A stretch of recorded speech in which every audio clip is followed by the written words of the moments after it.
नमस्कार। आज हम चीन के संविधान की सामाजिक या चीन का सामाजिक आर्थिक आधार के बारे में चर्चा कर रहे हैं। हमारे पहली यूनिट में चीन के संविधान की विशेषताएं भी हैं। तो विशेषताओं पर जाने से पहले हम एक बार इसकी पृष्ठभूमि देख लेते हैं कि चीन के बारे में काहिन जे.एम. के अनुसार नेपोलियन बोनापार्ट ने चीन के विषय में कहा था कि यह एक सोया हुआ दानव है, उसे सोने दो, क्योंकि जब वह जगेगा तो संसार को हिला देगा।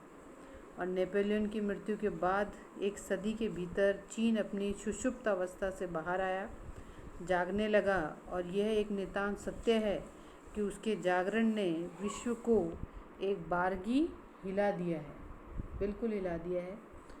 ये हम सभी इस बात को मानते हैं। तो चीन जो है वो बृहत्तर चीन एशिया महाद्वीप के मध्य में स्थित है। कोरिया की सीमा पर यालू नदी से लेकर वियतनाम की सीमा पर पैल्मू नदी तक इसका विस्तार है। इसके दक्षिण में हिमालय पर्वत की श्रेणियां हैं। उत्तर पूर्व में सोवियत रूस है। हिमालय पर्वत चीन को भारत, भूटान, नेपाल से अलग अलग करता है और बीजिंग इसकी राजधानी है। और अगर इसकी क्षेत्रफल पर नज़र डाली जाए तो क्षेत्रफल 97.6 लाख वर्ग किलोमीटर है और कुल 34 प्रांतों में बटा हुआ है। पिछले लगभग 2 दशकों से चीन की जनसंख्या नियंत्रण के कार्यक्रम चला रहा है। 10 वर्षों में इसमें गति भी आई है और ये माना जा रहा है कि जनसंख्या पे कंट्रोल चीन का हो गया है। और इस विशाल जनसंख्या को बसाने के लिए उसे स्थानों की भी आवश्यकता पड़ती है, भूमि की भी आवश्यकता पड़ती है। तो आसपास के जो भी देश हैं वो समय समय पर उनमें हस्तक्षेप करता रहता है। चीन एक बहुजातीय देश है।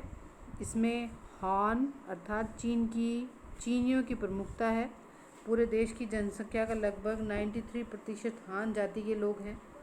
अन्य मूल जातियों में मंगोल हैं, तिब्बती हैं, कोनियन हैं, मंचू हैं आदि प्रमुख हैं। विभिन्न जनसमूह में अनेक विविधताएं पाई जाती हैं। भाषा, संस्कृति, अन्य कारणों में एक रास्ता है। सभी जातियों को एक राजनीतिक और आर्थिक व्यवस्था के अंतर्गत पूर्ण सांस्कृतिक स्वायत्तता प्रदान कर संविधान ने भी एक रास्ता को बनाए रखा है। यद्यपि 150 भाषाएं यहाँ बोली जाती हैं, फिर भी चीन की 75% से अधिक जो जातियां हैं लोग हैं वो साक्षर हैं।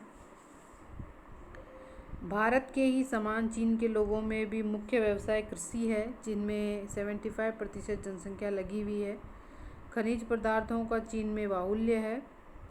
यहाँ के प्रमुख उद्योग धंधों में हम ये मान सकते हैं लोहा, इस्पात, मशीनें, मोटरें, जलयान, सीमेंट, कपड़ा, कागज़, रबड़। ये विश्व के प्रमुख औद्योगिक राष्ट्रों में चीन का नाम है। और औद्योगिक दृष्टि से देखा जाए तो चीन बिल्कुल आर्थिक दृष्टि से संपन्न राष्ट्र है। सोवियत संघ के विघटन के साथ ही आज जब विश्व के अधिकांश देशों ने साम्यवाद विलुप्त हो गया है, ऐसे में चीन में आज भी साम्यवादी दल का आधिपत्य है। आर्थिक क्षेत्र में भी चीन में मुफ्त व्यापार की नीति को अपनाकर अपनी अर्थव्यवस्था को सुदृढ़ कर लिया है। आज के विश्व में चीन को एक देश दो दर्शन का प्रतीक माना जाता है। एक तरफ राजनीतिक क्षेत्र में साम्यवाद है तो आर्थिक क्षेत्र में अगर आप देखें तो बाजार की अर्थव्यवस्था है। तो दो अलग अलग विचारधाराएं एक समागम जो लिए हुए है वो चीन है।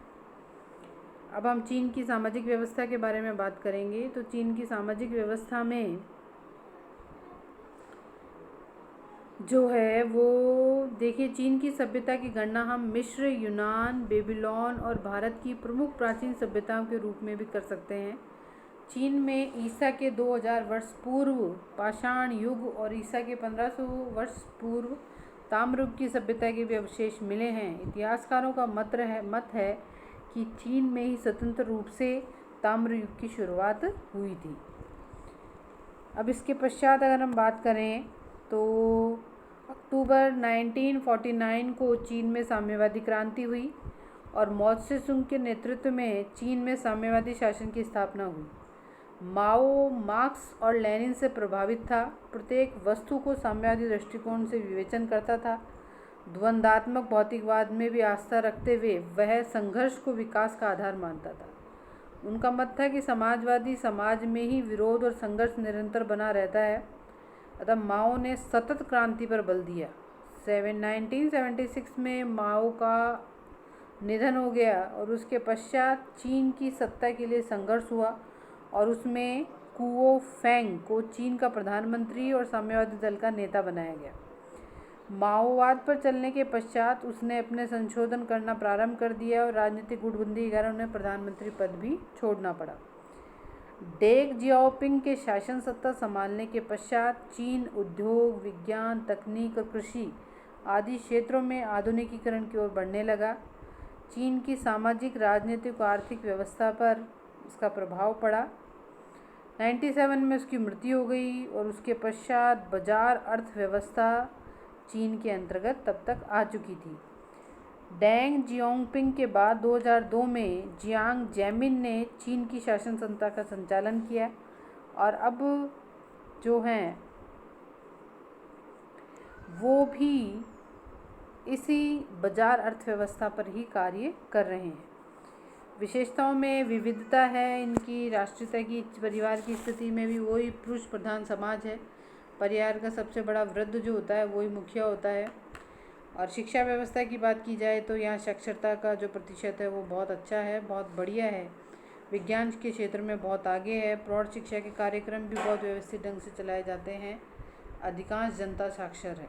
सांस्कृतिक जीवन की अगर हम बात करें तो व्यक्ति के पूंजीवाद की भावना समाप्त करके सामाजिक दायित्वों की भावना का विकास किया जा सके। माओ ने परंपरागत बुजुर्ग संस्कृति के विरोध में थे। तो चीन की सांस्कृतिक जीवन जो है वो व्रत त्यौहार मनाए जाते हैं। 1 जनवरी को नववर्ष का त्यौहार मनाया जाता है। लोग पकवान बनाते हैं, पटाखे छोड़ते हैं। चीन में चिंगमिंग के त्यौहार के दिन लोग शमशान भूमि में जाकर आवश्यक वस्तुओं का दान करते हैं, बैठते हैं। 1 मई को मजदूर दिवस के रूप में और 1 अक्टूबर को राष्ट्रीय त्यौहार के रूप में मनाया जाता है। इस प्रकार से अगर हम आ जाएं आर्थिक व्यवस्था पर, अब है चीन की आर्थिक व्यवस्था। चीन आर्थिक दृष्टि से आपको पता है संपन्न राष्ट्र है। साम्यवादी क्रांति के पश्चात वहाँ का तीव्र गति से आर्थिक विकास हुआ है और सामाजिक अर्थव्यवस्था से बाजार अर्थव्यवस्था की दिशा में यात्रा, मतलब देश में साम्यवादी शासन है और हम एक बाजार अर्थव्यवस्था की तरफ आगे बढ़ रहे हैं। चीन इसी दृष्टिकोण पे आगे बढ़ता है। बाजार अर्थव्यवस्था को अपनाकर चीन ने बहुत तीव्र गति से आर्थिक विकास किया है। आज चीन प्रति व्यक्ति राष्ट्रीय आय $890 है, जबकि भारत की प्रति व्यक्ति राष्ट्रीय आय $480 है।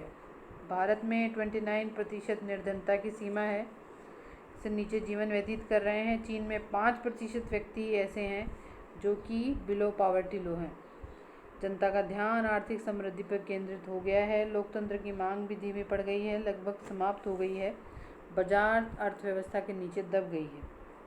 कृषि जो है वो कृषि का विकास भी हो रहा है। उद्योग धंधे जो हैं वो भी कारखाने, बहुत घर घर में कारखाने लगे हुए हैं। लोग अपने घरेलू स्तर पर ही चीज़ों का उत्पादन करते हैं और उसको बेचा जाता है। ट्रेड यूनियन का प्रचार साधन के रूप में महत्वपूर्ण है।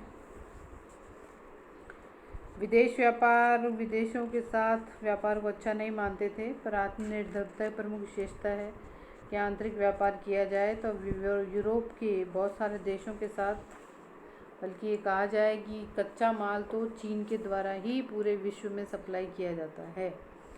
अब हम इसके संवैधानिक स्तर का अगर हम अध्ययन करें तो संवैधानिक विकास पर हम आएंगे। संवैधानिक विकास में सबसे पहली बात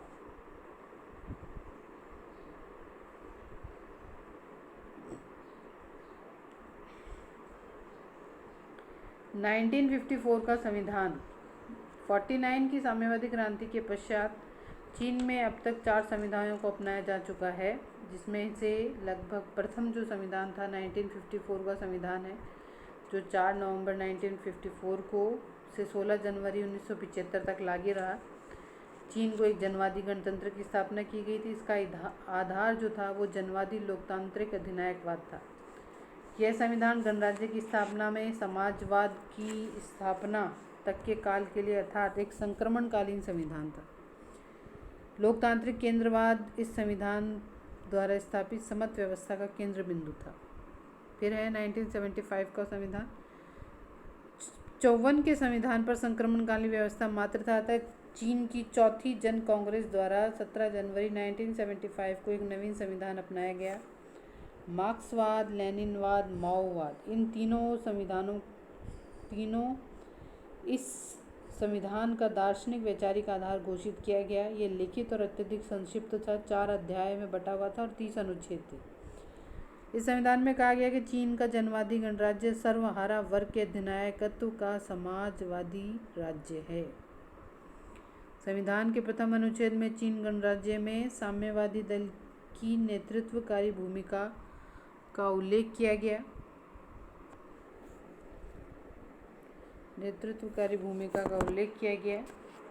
और फिर इसके बाद हम बात करें तो प्रथम अनुच्छेद में संविधान के प्रतिवेद ये इसके बाद 78 में ही इनका एक नया संविधान सामने आया। 1 वर्ष बाद ही एक नए संविधान को अपनाने की आवश्यकता महसूस की जाने लगी।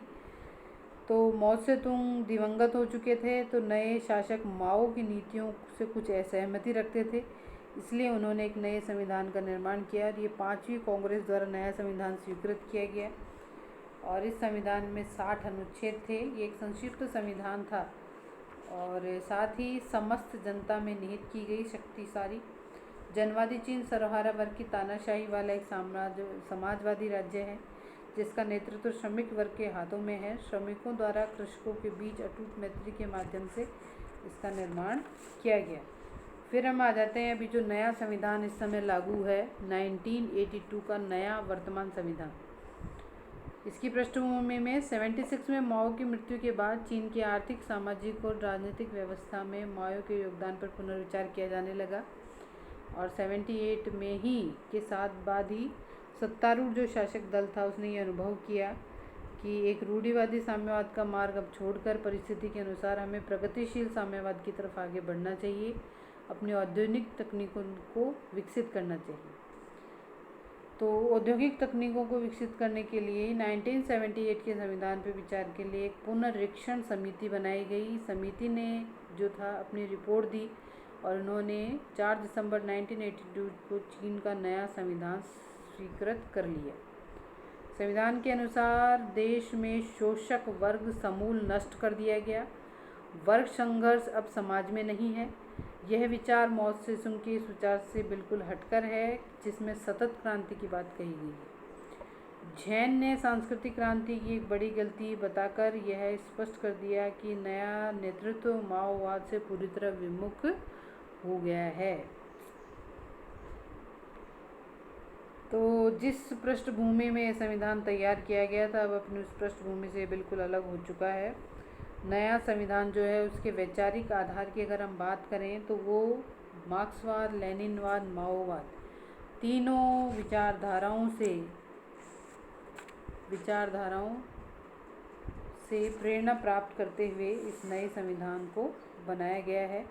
ये नवीन लोकतंत्र है, न्यू डेमोक्रेसी, जो माओ ने अपनी एक पुस्तक लिखी थी उसमें लिखा था कि राष्ट्रीय शक्ति बंदूक की नली से उत्पन्न होती है, बंदूक से कोई भी वस्तु उत्पन्न की जा सकती है।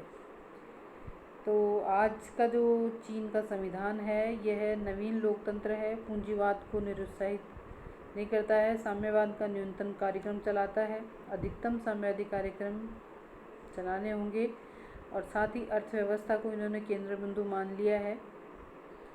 और अब जो संविधान कार्य कर रहा है ये संविधान जो है साम्यवादी समाज के निर्माण के साथ साथ अर्थव्यवस्था पर भी जोर देता है।